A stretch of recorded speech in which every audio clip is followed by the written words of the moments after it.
তুই বলে কথা বলছে মহিলাদেরকে। ভোটে বিজেপি জেতায় নাচানাচি স্বনির্ভর গোষ্ঠীর মহিলাদের। আর এই নিয়ে ভিডিও বাজে ব্যবহার করার অভিযোগ তুলে বিডিও অফিসে তালা ঝুলিয়ে দিলেন মহিলারা। অভিযোগ অস্বীকার বিডিও অফিসে তালা ঝুলিয়ে বিক্ষোভ স্বনির্ভর গোষ্ঠীর মহিলাদের। তাদের অভিযোগ, জলপাইগুড়ি সদর ব্লকের বিডিও মিহির কর্মকার ভোটের ফল বেরোবার পর থেকে তাদের সাথে অভব্য আচরণ করে যাচ্ছে। এবার ভোটে কিছু মহিলা নাচানাচি করেছে, সেই খবর পেয়ে বিডিও নাকি ওই মহিলাদের তুই তোকারি করে কথা বলছেন, বাজে আচরণ করছেন, পাশাপাশি তাদের বিল পাস করে দিচ্ছেন না ইত্যাদি নানাবিধ অভিযোগ তুলে শুক্রবার বিকেলে জলপাইগুড়ি বিডিও অফিসের প্রধান গেটে তালা ঝুলিয়ে দিলেন জলপাইগুড়ি সদর ব্লকের 14টি মহিলা স্বনির্ভর গোষ্ঠীর সংঘের মহিলাদের একাংশ। আর এর জেরে অফিস গেটে আটকে গেলেন খোদ জলপাইগুড়ি সদর পঞ্চায়েত সমিতির সভাপতি। গেটের বাইরে গাড়ি আটকে দেন মহিলারা। খবর পেয়ে ঘটনাস্থলে এসেছে জলপাইগুড়ি কোতোয়ালি থানার পুলিশ। পরে মহিলাদের অফিসে ডেকে নিয়ে আলোচনা করেন বিডিও। জিজ্ঞেস করলো, সবকিছু জিজ্ঞেস করলো। তখন আমি বললাম, স্যার আমরা যখন ট্রেনিং এন্ট্রি করতে যাই, প্ল্যান করি, তখন আমাদের বাজেট শো করে 125 টাকা। আপনি কি করে অর্ডার দিলেন 50 টাকা? তাহলে আমাদের সেরকমভাবে একটা নির্দেশিকা দেন যে কোথায় লেখা আছে 50 টাকা আমাদের বিল করতে হবে।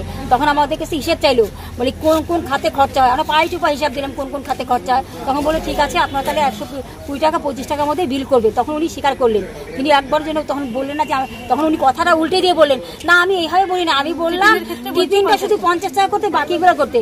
তাহলে আমরা কি এতগুলো মহিলাকে আমরা মিথ্যা কথা বলবো? আমরা সব মিথ্যাবাদী? আপনারা তো মিথ্যা বলছেন, অভিযোগ করছে বিডিও সাহেব উল্টা যে আপনারা বিডিও সাহেব খারাপ ব্যবহার করেনি, অভব্য আচরণ করেনি, আপনাদের টুইটারে বলেনি, এরকম বলেছেন। উনি অস্বীকার করেছে, কিন্তু আমি নিজে বললাম এখন, স্যার কেন এনজিওর সামনে সেদিন আপনি বলেন নাই যে ফোকর দালালি মারবেন না? একটা বিডিও সাহেব কখন করতে এই কথা বলতে পারে না?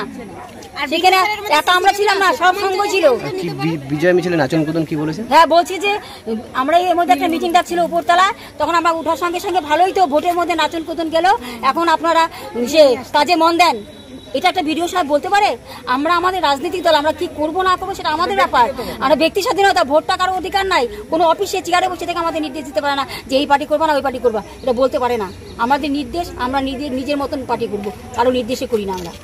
আজকে কি আন্দোলনের ফল হলো? আন্দোলনের ফল একটাই হয়েছে, কোনো সেরকম কোনো আশ্বাস দেখলাম যে কিছু সঙ্গে কিছু সেলফ হেল্প গ্রুপের মহিলারা আসছে, হঠাৎ করে অফিসে ঢুকতে গিয়ে দেখি তালা আটকানো।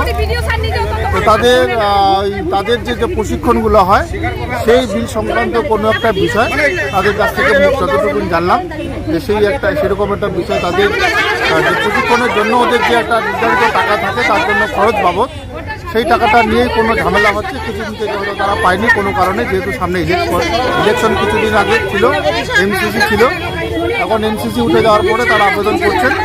এখন বিষয়টা বিডিও অফিসের ক্ষেত্রে দীর্ঘক্ষণ গেটটা বন্ধ ছিল, কিছুটা সময় ব্যাঘাত ঘটেছে এমনই চিত্র উঠে আসছে। ঘটনাস্থলে আইসিকে আসতে হয়েছে এবং ঘটনাস্থলে পুলিশ, মহিলা র্যাব, কি বলবেন? যা সমস্যা ছিল আলোচনা করে আমরা মিটিয়ে নিয়েছি। সমস্যাটা অ্যাকচুয়ালি কী ছিল আর আপনি কি আশ্বাস দিলেন দীর্ঘক্ষণ মিটিং? দেখুন, এগুলো অনেক মানে ছোট ছোট ইস্যুগুলা, এরকম এমন বিরাট বড় কিছু ইস্যু নয়।